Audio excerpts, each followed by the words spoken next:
प्रधानमंत्री नरेंद्र मोदी आज से दक्षिण भारत के दौरे पर रहेंगे।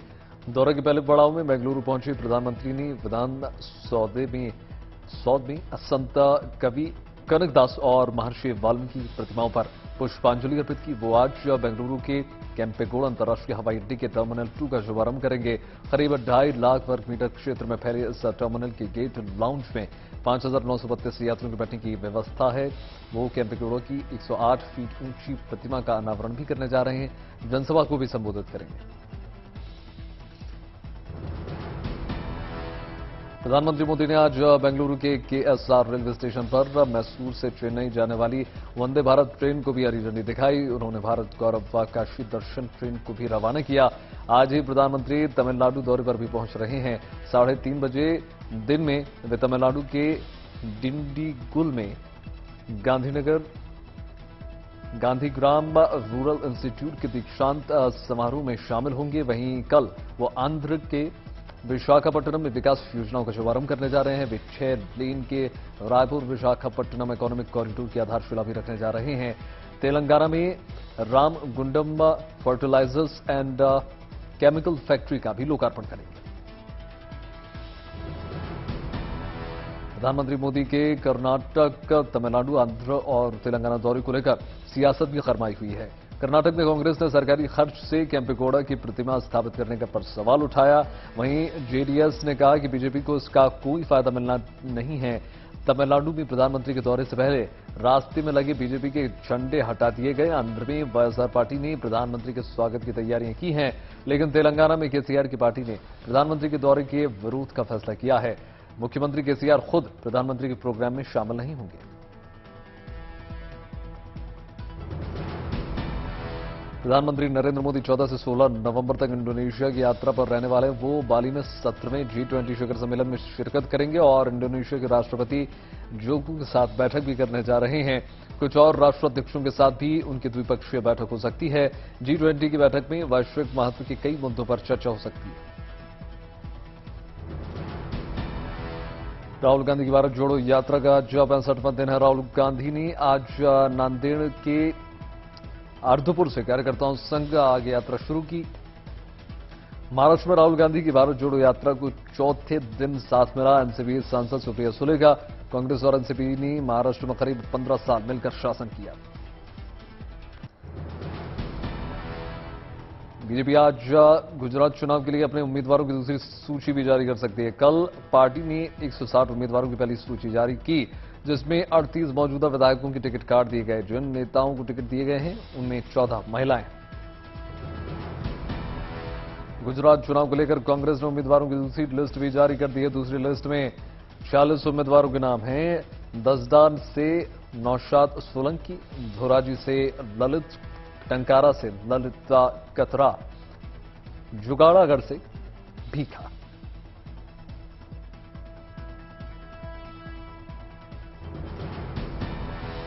हिमाचल प्रदेश में चुनाव प्रचार खत्म हो चुका है। राज्य में 12 नवंबर को वोटिंग है, जबकि 8 दिसंबर को नतीजे आ जाएंगे।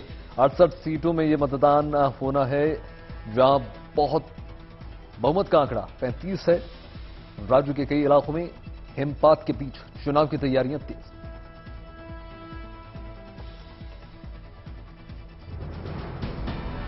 उत्तर प्रदेश के मैनपुरी से समाजवादी पार्टी ने मुलायम सिंह यादव की बहू और अखिलेश यादव की पत्नी डिंपल यादव को टिकट दिया है। अब चर्चा यह है कि यहां से भारतीय जनता पार्टी मुलायम सिंह की छोटी बहू अपर्णा यादव को चुनावी मैदान में उतार सकती है।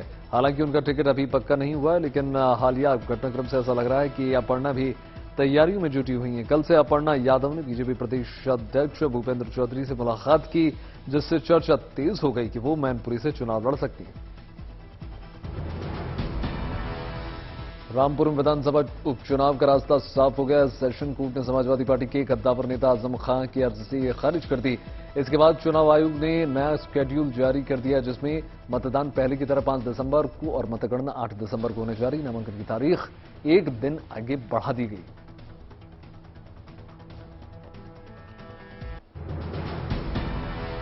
शिवसेना नेता संजय राउत की जमानत के खिलाफ ईडी की अर्जी पर आज बॉम्बे हाई कोर्ट में सुनवाई हो सकती है। पीएमएलए कोर्ट की ओर से संजय राउत और प्रवीण राउत को मनी लॉन्ड्रिंग मामले में जमानत दिए जाने के बाद प्रवर्तन निदेशालय ने हाई कोर्ट में अर्जी डाली है। हालांकि हाई कोर्ट ने जमानत पर तत्काल रोक लगाने से इनकार कर दिया। वाराणसी की ज्ञानवापी परिसर मामले में आज काशी से दिल्ली तक दो अदालतों में सुनवाई होनी है। सुप्रीम कोर्ट में 3 जजों की नई खंडपीठ सुनवाई करेगी। ज्ञानवापी परिसर में जो कथित शिवलिंग मिला है उसके संरक्षण की मांग वाली याचिका पर आगे क्या किया जाएगा। दूसरी ओर वाराणसी की अदालत में उस अर्जी पर सुनवाई होगी जिसमें ज्ञानवापी परिसर के तहखाने और बचे हुए हिस्से में कोर्ट कमीशन की कार्रवाई की मांग की गई।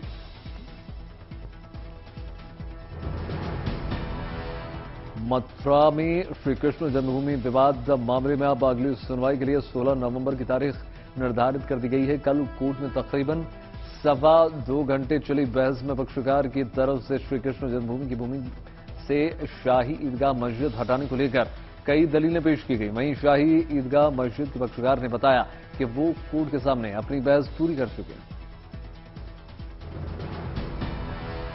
आज अदालत एक्ट्रेस जैकलीन फर्नांडिस की नियमित जमानत पर फैसला सुना सकती है। दिल्ली के पटियाला हाउस कोर्ट ने कल इस मामले में सुनवाई के बाद फैसला सुरक्षित रख लिया था। सुनवाई के दौरान जैकलीन ने ईडी पर तंग करने का आरोप लगाया। जैकलीन ने कहा कि जांच एजेंसियों को लगता है कि मैं देश छोड़कर भागने वाली हूं, फिर उन्होंने मुझे एलओसी जारी कर रोक दिया। ईडी के सारे आरोप बेबुनियाद हैं। ईडी ने जैकलीन को रेगुलर बेल दिए जाने का विरोध किया और कहा कि उनके खिलाफ पर्याप्त सबूत है। महाराष्ट्र के सतारा में आदिल शाही वंश के सेनापति अफजल खां की कब्र के आसपास सरकारी जमीन पर बने कथित अवैध ढांचे को गिराने के खिलाफ दाखिल याचिका पर सुप्रीम कोर्ट में आज सुनवाई हो सकती है। सर्वोच्च अदालत इस मामले की सुनवाई के लिए तैयार हो गई है। वहीं किसी गड़बड़ी से बचने के लिए क्षेत्र में धारा 144 लागू कर दी गई। इस दौरान सुरक्षा के लिए 4 जिलों के 1500 से अधिक पुलिसकर्मी प्रतापगढ़ में तैनात।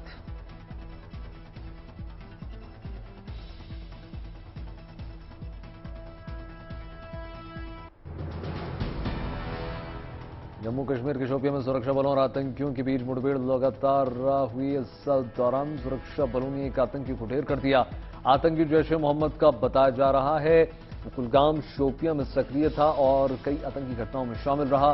इस पुलिस के मुताबिक मुठभेड़ शोपिया के कापरेन इलाके में यह घटना हुई। कापरेन चौधरी गुंड से कुछ किलोमीटर दूर है। यहीं अक्टूबर में कश्मीरी पंडित पूरन कृष्ण भट्ट की आतंकियों ने गोली मारकर हत्या कर दी थी। सुरक्षा बलों की जवाबी कार्रवाई में एक आतंकी ढेर हो गया है।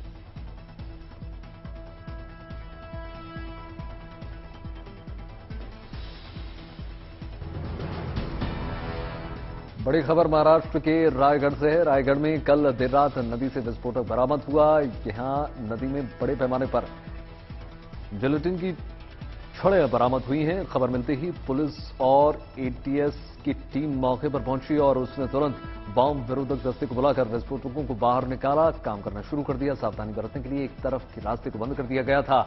देर रात तक नदी में पुलिस विभाग की टीम छानबीन करती रही। विस्फोटक कहां से आया और कैसे यहां तक पहुंचा, इस बारे में कोई जानकारी अब तक नहीं मिल पाई।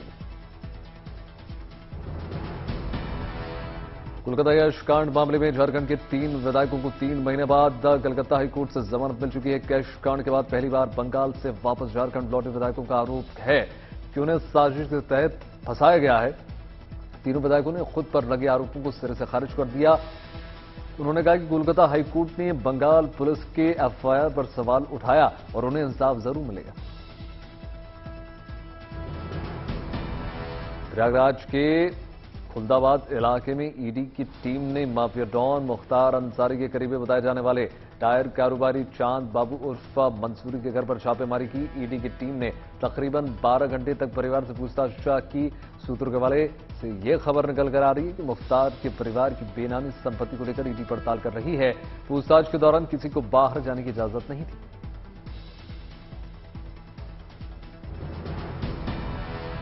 दिल्ली के छावला में हुए सामूहिक दुष्कर्म और हत्याकांड मामले में सुप्रीम कोर्ट के फैसले के खिलाफ अब लोगों का आक्रोश बढ़ता हुआ नजर आ रहा है। छावला इलाके में सैकड़ों की संख्या में महिलाओं और पुरुषों ने सुप्रीम कोर्ट के फैसले के खिलाफ शांतिपूर्ण कैंडल मार्च निकालकर अपना विरोध प्रकट कर दिया। लोगों का आरोप है कि सुप्रीम कोर्ट के फैसले से मृतक लड़की को इंसाफ नहीं मिला, जबकि वैश्य दरिंदे को सुरक्षा मिल गई।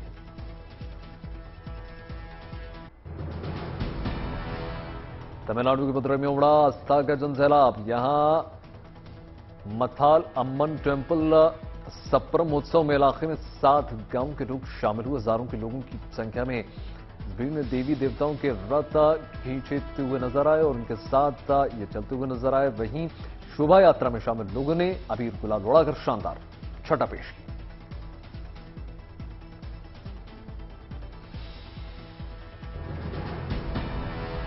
आंध्र के श्रीकाकुलम में मातृ भक्ति की अनोखी मिसाल देखने को मिली। यहां एक शख्स ने अपनी मां के नाम पर मंदिर बनवाने का काम शुरू कर दिया। इलाके में आधुनिक युग के श्रवण कुमार की मातृभक्ति की चर्चा खूब हो रही है। पुरी में भगवान जगन्नाथ के दर्शन करने पहुंची राष्ट्रपति द्रौपदी मुर्मू ने भगवान जगन्नाथ के आशीर्वाद लेने के लिए करीब 2 किलोमीटर की दूरी पैदल तय की। इस दौरान मंदिर जाते समय श्रद्धालुओं ने राष्ट्रपति का अभिवादन भी किया। इस दौरान उन्होंने नंगे पैर करीब 2 किलोमीटर की यात्रा पूरी की। इस दौरान उनके साथ केंद्रीय शिक्षा मंत्री धर्मेंद्र प्रधान मौजूद रहे। अयोध्या में राम मंदिर निर्माण का काम जोरों शोरों से जारी है। साथ ही यहां आने वाले श्रद्धालुओं की भी तादाद लगातार बढ़ती हुई नजर आ रही है। इसके साथ ही अयोध्या में विकास कार्यों में भी तेजी लाई जा रही है। श्रद्धालुओं की बढ़ती तादाद को देखते हुए नई पार्किंग सुविधा पर काम लगातार जारी है और अयोध्या रेलवे स्टेशन के पास कमर्शियल कॉम्प्लेक्स भी बनाया जा रहा है। चंडीगढ़ में पंजाब के राजभवन में गुरु पर्व का उत्सव देखने को मिला। इस मौके पर यहां गुरबानी और गुरु ग्रंथ साहब का पाठ किया गया। पंजाब में गुरु नानक देव जी के प्रकाश पर्व के मौके पर आयोजित किए जाने वाले समारोह का सिलसिला लगातार जारी है।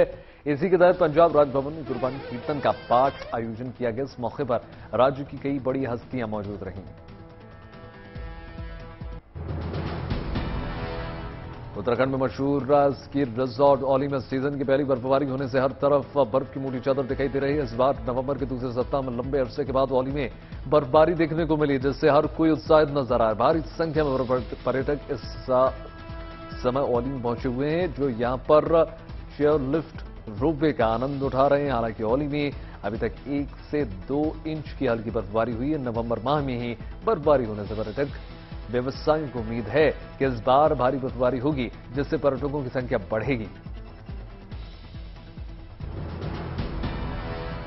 दिल्ली और आसपास के इलाकों में अभी भी प्रदूषण से राहत मिलती हुई नजर नहीं आ रही है। आनंद विहार स्टेशन पर कल शाम 7 बजे करीब AQI 362 दर्ज किया गया, जो बहुत खराब श्रेणी में आता है। राजधानी और आसपास भी सुबह स्मॉग और कोहरा नजर आया। दिल्ली और आसपास के तमाम इलाकों में तापमान में भी गिरावट आई है और सर्दी का एहसास होने लगा है। वहीं दक्षिण भारत के राज्यों में बारिश का सिलसिला लगातार जारी है। बारिश की आशंका को देखते हुए चेन्नई, कांचीपुरम, तिरुवल्लुर समेत कई जिलों में स्कूल में छुट्टी कर दी गई है। पुडुचेरी में भी आज स्कूल में छुट्टी। गोवा पुलिस को अब गश्त लगाने और कानून तोड़ने वालों को पकड़ने में बड़ी आसानी होगी। दरअसल गोवा पुलिस को अब 100 नई मोटरसाइकिल्स और स्कूटी मिल गई हैं, जिनके जरिए वो अपना काम ज्यादा मुस्तैदी के साथ करेंगे। हीरो मोटोकॉप ने CSR कार्यक्रम के तहत गोवा पुलिस को ये बाइक्स और स्कूटी सौंपी हैं। उत्तर प्रदेश के बलरामपुर का एक वीडियो उन दिनों खूब चर्चा का विषय बना हुआ। वीडियो में 7 लोगों का पूरा का पूरा परिवार बाइक पर सफर करते हुए नजर आ रहा है। बाइक पर पति पत्नी के अलावा उनके 5 छोटे छोटे बच्चे सवार हैं और किसी ने हेलमेट भी नहीं पहना। जान को जोखिम में डालकर इस प्रकार सफर करते लोग चर्चा में बने हुए हैं। पुलिस ने घटना की जानकारी ले ली है और कार्रवाई की बात कह दी है। लोगों से बाइक पर सफर करते समय ट्रैफिक नियमों का पालन करने की अपील की जा रही है।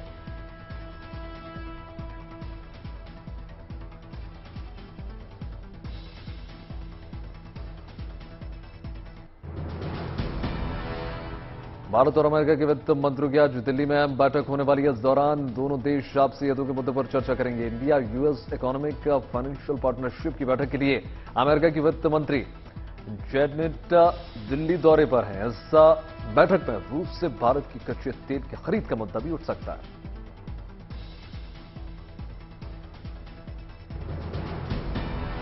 भारत और सिंगापुर के बीच जल्द ही यूपीआई के जरिए रकम ट्रांसफर की जा सकेगी। सिंगापुर में भारतीय उच्चायुक्त पी कुमार ने बताया कि इससे बहुत कम खर्च में दोनों देशों के बीच पैसा हस्तांतरण हो सकेगा। इससे कामकाजी प्रवासियों को बहुत सहूलियत होने जा रही है। भारतीय रिजर्व बैंक और सिंगापुर की monetary authority of Singapore money transfer link को जोड़ने में जुटी हुई है।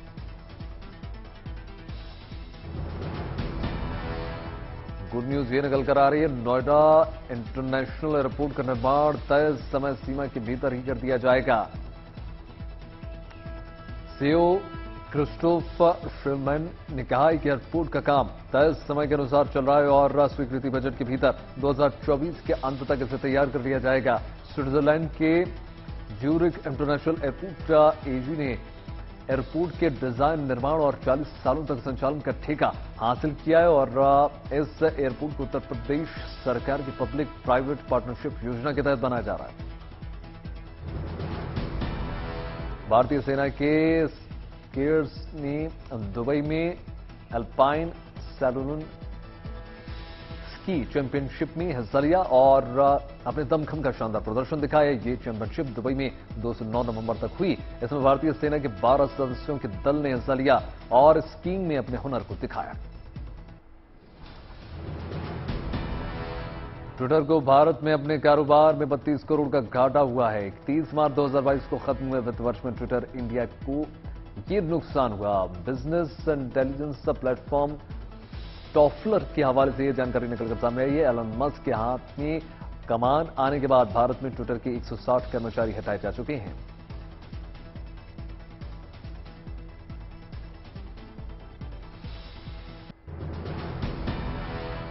रूस यूक्रेन संघर्ष के बीच नेटो देशों ने यूक्रेन के पड़ोसी देश रोमानी पर जमकर सैन्य अभ्यास किया। मिलिट्री ड्रिल पर रोमानिया के आर्मी चीफ ने कह दिया कि इराक, अफगानिस्तान में अमेरिका सेना के साथ रोमानिया सैनिकों ने अहम भूमिका निभाई थी। जानकार मानते हैं कि ब्लैक सी से सटे रोमानिया में नेटो का ड्रिल रूस से तनाव बढ़ा सकता है।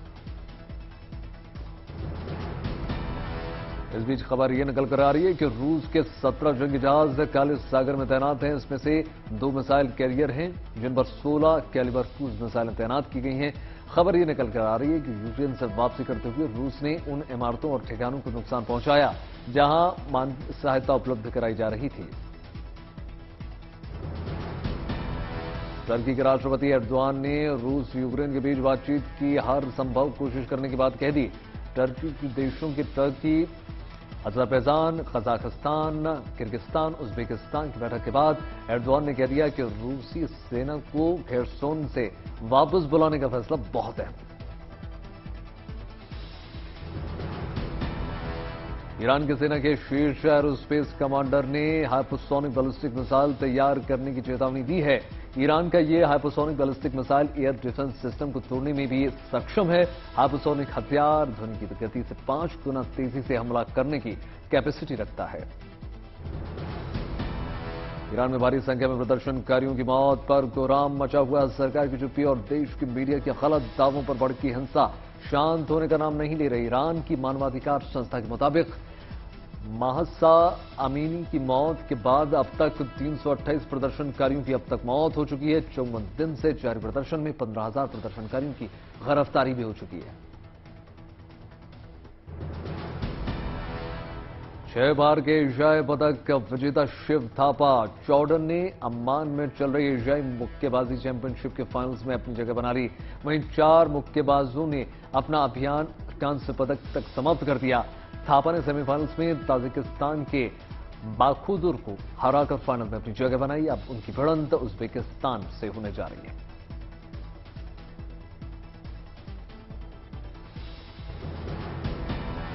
T20 विश्व कप से भारत भले ही बाहर हो गया हो, लेकिन सेमीफाइनल्स में खेलते हुए विराट कोहली अंतर्राष्ट्रीय T20 में 4,000 रन पूरे करने वाले दुनिया के पहले बल्लेबाज बन गए। केएल राहुल के आउट होने के बाद विराट कोहली को बल्लेबाजी करने का मौका जल्द मिल गया। ऐसे में फॉर्म में चल रहे विराट कोहली ने अपनी लय को बरकरार रखते हुए 39 गेंदों में मौजूदा विश्व कप का चौथा और कुल मिलाकर 14वां अर्धशतक भी पूरा कर लिया।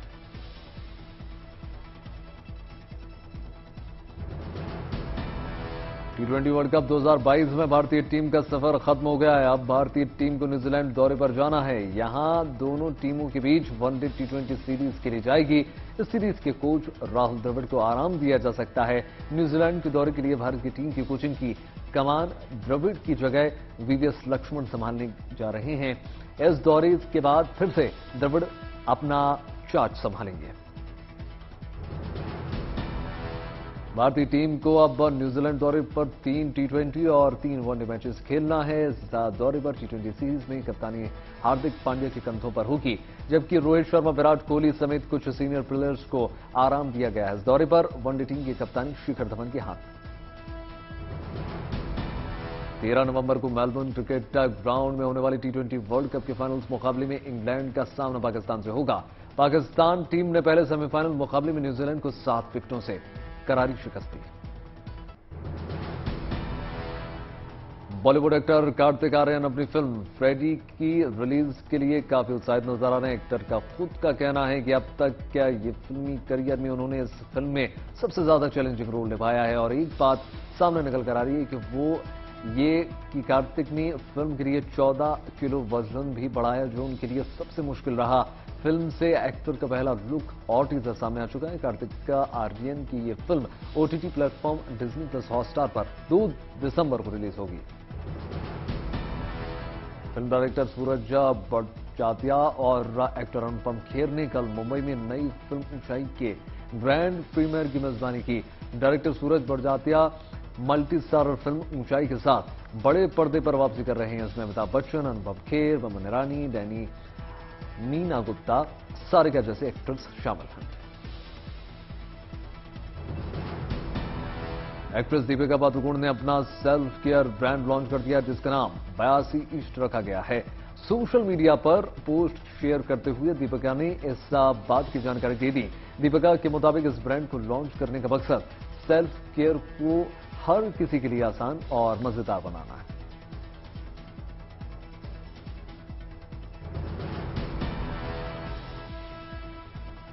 स्प्लिट्सविला X4 का प्रोमो जारी हो चुका है और शो को इस बार सनी लियोनी के साथ साथ रणविजय सिंह, बल्कि टेलीविजन के जाने माने अभिनेता अर्जुन बिजलानी होस्ट करते हुए नजर आएंगे। MTV स्प्लिट्सविला X4 12 नवंबर को वूट और MTV पर आएगा।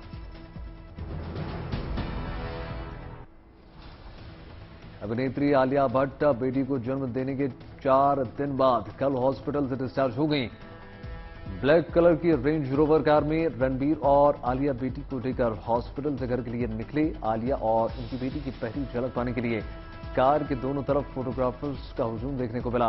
वीडियो में रणबीर कपूर अपनी बेटी को छुपाते हुए नजर आए। कार में आलिया भट्ट ब्लैक ड्रेस में दिखाई नजर आई।